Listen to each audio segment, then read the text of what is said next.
لوگ غفلت میں ہیں اور ہماری آیات سے اعراض کر رہے ہیں، منہ موڑ رہے ہیں. وہ یہ اللہ کا حلم ہے کہ اللہ سمجھاتا بہت ہے، لیکن سزا کے لیے اس نے ٹائم آخرت ہی کا رکھا ہوا ہے. فرمایا ما یاتیہم من ذکر من ربہم، جب بھی ان کے پاس ان کے رب کی طرف سے کوئی نصیحت آتی ہے، استمعوہ، یہ اسے سنتے بھی ہیں، وہم یلعبون، لیکن اس پر دھیان نہیں دیتے. تو آگے اسی کو اللہ نے بیان کیا، پھر انسان کی شکایتیں کی کہ کتنی بستیوں کو ہم نے پہلے تباہ و برباد کیا ہے. فلما احسوا بأسنا اذا هم منها يركضون، جب ان پر عذاب آنے لگا تو پھر چیخو پکار شروع کی انہوں نے. ابھی کسی نے بتایا کہ یہ جو ترکی میں زلزلہ آیا نا، جس علاقے میں آیا وہاں ملحد بھی بہت رہتے تھے جو خدا کو نہیں مانتے تھے. ترکی میں تو ایک لبرل سیکولر حکومتیں رہی ہیں، وہاں کے بہت سے مسلمان بھی مرتد ہو چکے تھے. تو کہتے ہیں جیسی زمین ہلی ہے نا، ایک ملحد جو اللہ کو نہیں مانتا تھا زور زور سے کلمہ پڑھنے لگا، لا الہ الا اللہ، لا الہ الا اللہ. تو بعض دفعہ انسان پر جب عذاب آتا ہے نا تو اس کو اللہ یاد آ جاتا ہے. لیکن نبی صلی اللہ علیہ وسلم نے فرمایا تم اس حالت میں اللہ کو یاد رکھو جب تم خوشی کی حالت میں ہو، جس میں اللہ انسان کو یاد نہیں آتا. یعرف کا فی الشدہ، تو مصیبت میں پھر اللہ تمہیں یاد رکھے گا. جب پیٹ بھرا ہوا ہو، سکون اطمینان کی زندگی ہو، اس وقت عبادت کرنا بڑا مشکل کام ہے. نیند جس کو اچھی آتی ہو اس کے لیے نیند چھوڑ کے تہجد میں اٹھنا مشکل کام ہے. لیکن اب مسئلہ یہ ہو گیا ہے کہ اب تو پیٹ، یعنی اللہ کی نافرمانی کا عذاب یہ آنے لگا ہے کہ اب پیٹ بھرا ہوا ہو، ساری ضرورتیں پوری ہو رہی ہوں، پھر بھی انسان سکون میں نہیں ہوتا.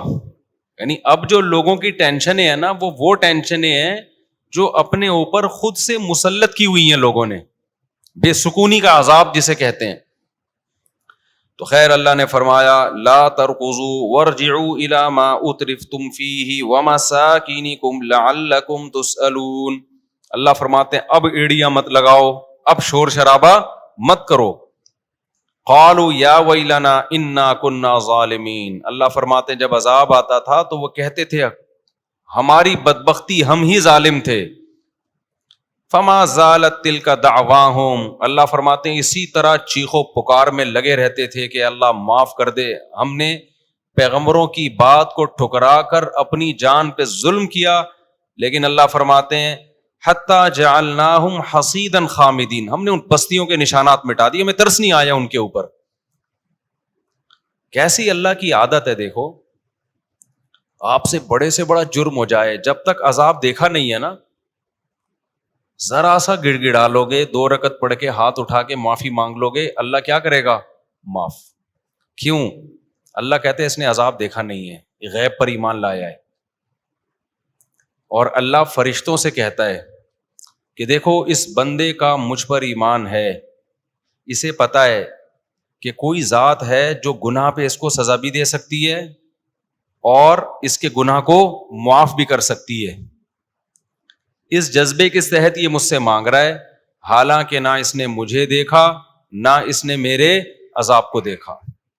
تو تم گواہ رہو، میں نے اس کے جرم کو معاف کر دیا. کہتے ہیں نا بنی اسرائیل نے جب توبہ کی ہے نا بچڑے کی عبادت سے، تو اللہ نے کہا ایسے توبہ نہیں قبول کروں گا. جنہوں نے عبادت کی ہے وہ اپنے آپ کو قتل کے لیے پیش کریں، ان کی گردنیں اڑائی جائیں گی. جو اپنے آپ کو قتل کروا دے گا اس کا مطلب دل سے توبہ کی ہے اس نے. تو اتنا سخت حکم تھا کہ توبہ سزا ملے گی پھر توبہ قبول ہوگی. لیکن اس امت میں کیا ہے بھائی، جس طرح بھی اللہ کے سامنے گڑ گڑا لو اللہ کیا کر دے گا؟ معاف. تو علماء نے وجہ بیان کی ہے کہ بنی اسرائیل نالائق لوگ تھے، ان کے ساتھ معاملہ بھی اللہ نے سخت کیا. وہ نالائق کیسے تھے؟ ساری نشانیاں اپنی آنکھوں سے دیکھیں، فرعون کو غرق ہوتا ہوا دیکھا، سمندر میں راستے بنتے ہوئے دیکھے. اب جب موسیٰ علیہ السلام تورات لینے جا رہے ہیں تو کہہ رہے ہیں موسیٰ اس وقت تک یقین نہیں کریں گے جب تک اپنی آنکھوں سے نہ دیکھ لیں ہم اللہ کو. تو اللہ نے کہا کہ تمہیں ثبوت چاہیے نا کہ اللہ ہے اور اللہ تورات دے رہا ہے. تو گویا اللہ نے بزبان حال کہا کہ ہمیں بھی تمہاری توبہ کے سچے ہونے کا ثبوت چاہیے کہ تم دل سے کر رہے ہو کہ نہیں کر رہے. صحابہ کرام نے ایسا کوئی نبی سے مطالبہ نہیں کیا. تو اس امت کے ساتھ اللہ کے خاص معاملات ہیں. ویسے تو اللہ کا قاعدہ آدم علیہ السلام کے زمانے سے اب تک ہر ایک کے لیے یہی ہے کہ جو بھی گناہ کر کے توبہ کرے گا عذاب سے پہلے پہلے اللہ اس کے جرم کو معاف کرے گا. توبہ کا مطلب عزم کرے آئندہ نہیں کروں گا میں یہ. تو یہاں بھی اللہ نے فرمایا لیکن جب ان قوموں پہ عذاب آیا تو وہ چیخ رہے تھے فما زالت تلک دعواہم، کنٹینیو. فما زالت کا مطلب کنٹینیو توبہ ہی کرتے رہے وہ. اللہ فرماتے ہمیں ان پہ ترس نہیں آیا. تو جب عذاب آتا ہے نا پھر اللہ کو ترس نہیں آتا. اللہ کہتے ہیں اب تو دیکھ لیا نا، ہم نے اتنی نشانیاں اپنے وجود کی اپنے برحق ہونے کی دی تھیں، تمہیں کسی نشانی پہ یقین نہیں آیا.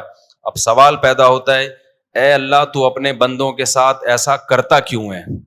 اکثر ایتھیس لوگ کہتے ہیں اللہ کو کیا پڑی کہ کوئی اس کی مانے یا نہ مانے، اس کو کیا ہو رہا ہے بھائی؟ اگر خدا ہے بھی اس کو اس سے کیا مسئلہ ہو رہا ہے کہ کوئی نماز پڑھے یا نہ پڑھے؟ معاذ اللہ وہ اتنا ظرف اس کا چھوٹا کیوں ہے؟ آپ لوگ کی سمجھ میں آ رہا ہے کہ میں کیا کہہ رہا ہوں؟ یہ میں کوئی میرا خیال ہے سمجھ واضح بات ہے نا. تو اللہ کو کیا پڑی ہے؟ اللہ کو کیا مسئلہ ہے؟ معاذ اللہ ایسی باتیں کرتے ہیں. اور بھائی اللہ نے پیدا کر دیا، اگر کوئی خدا ہے تو انجوائے کرو لائف کو یار.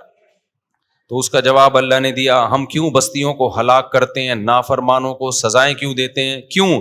وما خلقنا السماء والارض وما بینہما لاعبین، ہم نے زمین اور آسمان کو بیکار پیدا نہیں کیا، کسی وجہ سے پیدا کیا ہے.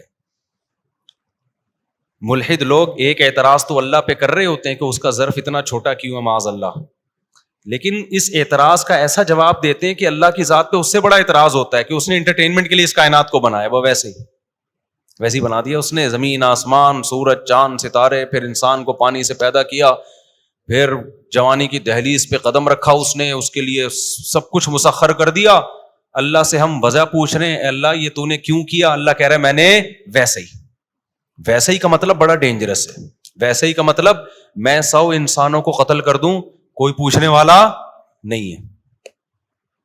دنیا میں تو سزا نہیں ملتی بھائی، انسان تو ناقص ہے. دنیا میں تو ہم دیکھتے ہیں بڑی بڑی عدالتوں میں ایسا ہوتا ہے گناہگار چھوٹ جاتا ہے اور بے گناہ پہ الزام لگ جاتے. دنیا میں تو ہوتا ہے. اور ایک آدمی نے 100 انسانوں کو قتل کیا تو سزا کیا ملے گی؟ ایک ہی دفعہ قصاص لیں گے نا، ان 99 کا کیا بنا؟ ایسے ظلم آج بھی دنیا میں ہو رہے ہیں نا کہ انسان کے رونگٹے کھڑے ہو جاتے ہیں. ہندوستان میں جب شوہر کی موت ہوتی تھی نا، جوان بیوی کو اس کے ساتھ آگ میں زندہ جلایا جاتا تھا. جن لوگوں نے عورت پہ یہ ظلم کیا، اگر اللہ سزا دینے والا نہیں ہے اس کا مطلب وہ ظلم اللہ کیا کر جائے گا؟ معاذ اللہ وہ نگل جائے گا. وہ ظالم کو کوئی سزا دنیا میں تو نہیں ملی. بہت ہندوستان میں ایسے واقعات ہوئے ہیں کہ ایک عورت کا شوہر مر گیا تو اس کو منحوس سمجھ کے اسی آگ میں عورت کو، یار یہ ایکو تو ختم کرو، اس کا مائک کا ہی سیٹ اپ کبھی بھی قیامت تک یہاں لگتا ہے ٹھیک نہیں ہوگا. میری آواز گونج کے میرے کانوں میں آ رہی ہے. تو ولید کو بلائیں کوئی پیچھے جا کے نا، آپ بلا لیں ولید کو. تو پوری دنیا میں کتنے ظلم ہوئے ہیں آپ کو پتا ہے؟ ماضی میں جو جنگی قیدیوں کے ساتھ ظلم ہوتے تھے، آپ تاریخ اٹھا کے دیکھیں پہلی جنگ عظیم اور دوسری جنگ عظیم کی، ایسے ظلم ہوتے تھے نا. ان پہ سائنسدان تجربے کرتے تھے. میڈیسن بہت ساری جو ایجاد ہوئی ہے نا، وہ جنگی قیدیوں پہ بہت خطرناک تجربے ہوئے ہیں، بہت خطرناک. مسلمان نہیں کرتے تھے یہ تجربے. کیوں؟ ان کو تو پتا تھا کہ ایک بلی کو اگر بھوکا مار دیا نا تو اللہ نے اس عورت کی ساری نیکیاں ضائع کر دی. آپ مسلمانوں کی تاریخ میں اتنا شدید ظلم ملیں گے اکا دکا واقعات, من حیث القوم نہیں ملیں گے, لیکن آپ ان غیر مسلموں کی ہسٹری اٹھا کے دیکھو, آپ کے رونگٹے کھڑے ہو جائیں گے, یار یہ کرتے کیا, اب کیا کر رہے ہیں, اب بھی تو دیکھ لو. کیوبا کی جیل میں پنجروں میں نہیں رکھا ہوا تھا, یہ کوئی انسانیت ہے؟ آپ تھوڑی دیر کے لیے تصور کر لو کہ کوئی پنجرے میں آپ کو بند کر دے, کیا حال ہوگا آپ کا. جانوروں کے ساتھ کیا کر رہے ہیں اب. چائنا میں پورے زندہ کتے کو اٹھا کے کڑھائی میں ڈال دیا جاتا ہے. اس جانور پہ کیا گزرتی ہے بھائی, یار تم نے مارنا پہلے اس کو گولی مار دو, اس کے بعد اندر ڈال دو اس کو. اپنا ٹائم بچانے کے لیے تھوڑا سا خون نکلے گا تو وہ اسے جرمز پھیلیں گے اور وہ تھوڑا سا اس کو صاف کرنا پڑے گا. اپنا ٹائم بچانے کے لیے ایک زندہ جانور کو اٹھا کے آپ نے کڑھائی میں ڈال دیا, جلتی بھی, اس کی جان بھی بہت دیر سے نکلتی ہے کتے کی. اسلام نے جانوروں پہ کتنے احسان کیا. دیکھو یہ جو حلال جانور ہے نا, ایک علمی نقطے کی بات ہے, حلال جانوروں میں عقل نہیں ہوتی, بہت کم ہوتی ہے, شعور نہیں ہوتا زیادہ. حرام جانور اکثر بڑے ذہین ہوتے ہیں. جب آپ کسی حرام جانور کو قتل کرتے ہیں نا, جیسے کتے کو مار رہے ہیں, دوسرے کتے کو احساس ہو جاتا ہے کہ اگلا نمبر کس کا ہے, میرا ہے, اور اس پہ آپ کو ترس آنے لگے گا. جو اس کی آوازیں نکلنا شروع ہوں گی نا, آپ کو ترس آنا شروع ہو جائے گا اس کے اوپر.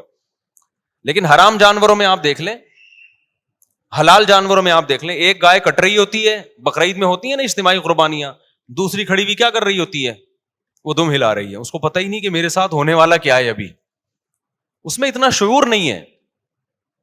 ایک مرغے کو, ابھی میں نے 2 دیسی مرغیاں کاٹی بازار سے خرید کے, اپنی والی نہیں, بازار سے 2 مرغیاں میں نے خریدی, وہ دونوں تھیں اصیل. ان کو الٹا لٹکایا ہوا ہے, قصائی کے پاس لے کے جا رہے ہیں اور دونوں لڑ رہی ہیں آپس میں. اصیل مرغیاں نا ایک دوسرے کو دیکھ نہیں سکتی, لڑتی ہیں. میں نے کہا ان کو دیکھو بے وقوفوں کو, ان کو پتا نہیں ابھی انہوں نے چھری کے نیچے آنا ہے, اور ان کی بدماشیاں دیکھو. وہ اس کو مار رہی ہو, تیری ایسی کی تیسی, یہاں تک کہ قصائی کے پھٹے پہ لے جا کے لٹا دیا, وہ چھری تیز کر رہا ہے اور وہ دونوں لڑ رہی ہیں. یہ بھی نہیں دیکھ رہے اتنا خون پڑا ہوا ہے, اتنی مرغیاں کے جنازے پڑے ہوئے ہیں, اگلا نمبر تمہارا ہے. نہیں جی, وہ دونوں آپس میں کیا کر رہی ہیں. یہ اللہ کی رحمت ہے جانوروں کے اوپر کہ ان کو موت سے پہلے موت کا احساس نہیں ہوتا. یہ کام آپ کتے کے ساتھ, بلی کے ساتھ کر کے دیکھو, اس کو اندازہ ہو جاتا ہے. یوٹیوب پہ ایسی ویڈیوز پڑی ہوئی ہیں کہ بندر کو کاٹنے کے لیے لے کے جا رہے ہیں کھانے کے لیے, وہ چیخ رہا ہے, وہ چھلانگ مار رہا ہے, اس پہ ترس آئے گا, اس کے چہرے کو دیکھ کے آپ کو ترس آئے گا کہ اس پہ ظلم ہو رہا ہے, اس کو چھوڑ دو, کچھ اور کھا لو یار تم. تو اگر اللہ کے قوانین بیچ میں نہیں لاؤ گے نا, انسان سے بڑا درندہ کوئی نہیں ہے. یہ تو بین الاقوامی قوانین بن گئے بڑے سخت, جنہوں نے کچھ نہ کچھ انسان کو کنٹرول کر لیا ہے کسی حد تک. اگر یہ قانون کی گرفت اتنی جو مضبوط ہے, ذرا سی ڈھیلی ہو جائے نا, پھر آپ دیکھو انسان اور بھیڑیے میں کوئی فرق نہیں رہے گا. جس کی لاٹھی اس کی بھینس. اتنا ظلم کرے گا جو ماضی میں ہوتا رہا ہے. عورتوں پہ کیسے کیسے تشدد ہوئے ہیں, ظلم, بچوں پہ کیسے کیسے ظلم ہوئے ہیں, اور جانوروں پہ تو اب بھی ہو رہے ہیں ظلم. تو اللہ کہتے ہیں وما خلقنا السماء والارض وما بینہما لاعبین. تم جو کہتے ہو میں حساب نہیں لوں گا, تو میں نے ایسے ہی تھوڑی پیدا کر دیا, کائنات کو بنایا, پیدا کیا, اب تم لائف کو کیا کرو, انجوائے, تمہاری مرضی, نکاح کرو یا زنا کرو. اب زنا بھی عورت پہ ظلم ہے.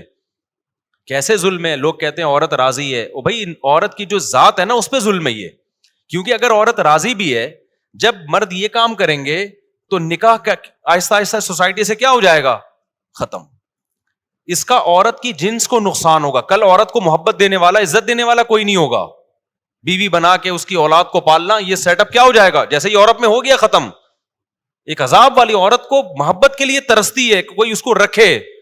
55 سال میں جا کے بڈھے رکھ رہے ہوتے ہیں اس بڈھی کو. اس سے پہلے مرد کے تو مزے ہیں, انجوائے کر رہے ہیں وہ. خدا نے کیسا قانون بنا دیا.